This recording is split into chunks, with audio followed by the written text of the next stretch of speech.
Hello everyone, I'm just going to be working through some SAT math problems here. I'm going to be working on a Kaplan 2011 SAT math section. If you're following along with me, I'm on chapter 11, page 201. So, first we're just going to do some regular, pretty basic SAT math. So, problem number 1 states, a surgent pump can drain a full 375-gallon tank in 15 minutes. At this rate, how many more minutes would it take to drain a full 600-gallon tank? Now, this is basically just a rates problem. A rates problem is basically where you have two fractions of any sorts of numbers that have the same units, but just different amounts. Now, to solve this problem, simply put the number of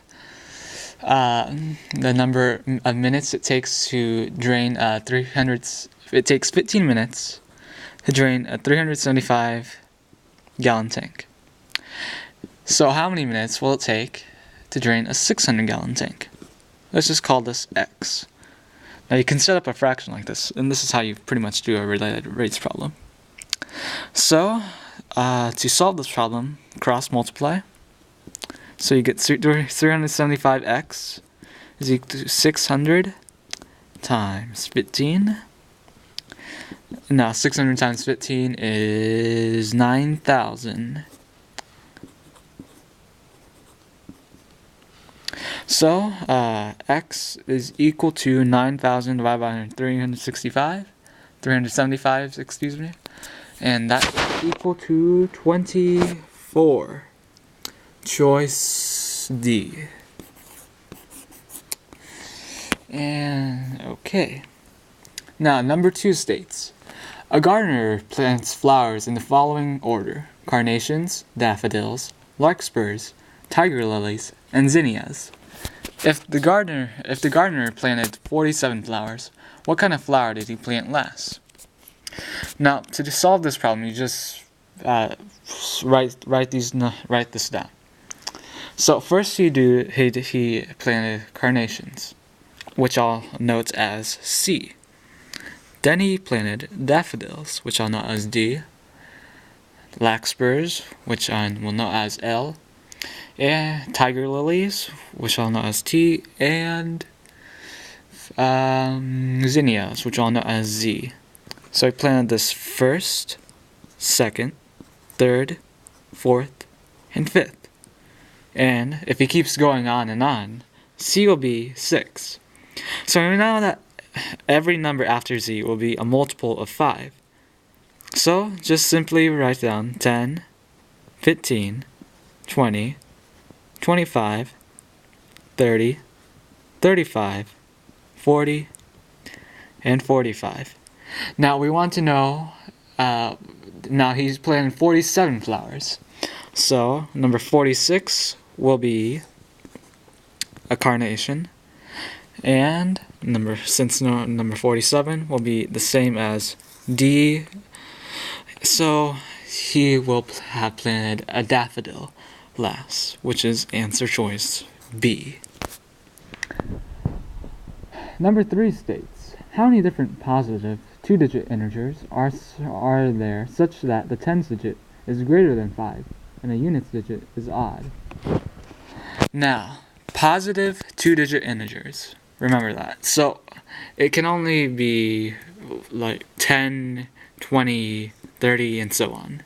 Just positive 2-digit integers. 10 digits is greater than 5. So that eliminates 10 through 40 because their tens digit is 10 will actually eliminate 10 through 50 because it has to be greater than 5. And since 10, 20, 30, 40, and 50 all have a tens digit, less than 5, all those numbers are eliminated. And the units digit is odd, so that eliminates pretty much a lot of numbers. Anything ending in an even digit, like 2, 4, 6, 8.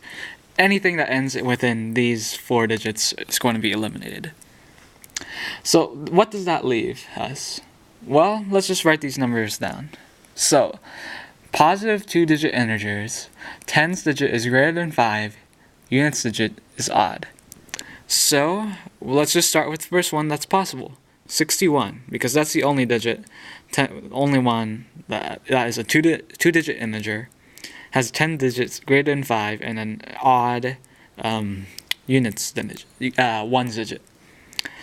And this will continue with 63, 65, 67, and 69. Now this will just continue. If you go on to 71, you'll see that this pattern of only 5 numbers in each group,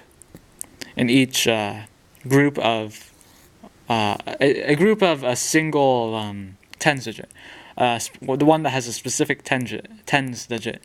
This, according to these specifications, all of these will be there will only be 5 numbers in each set.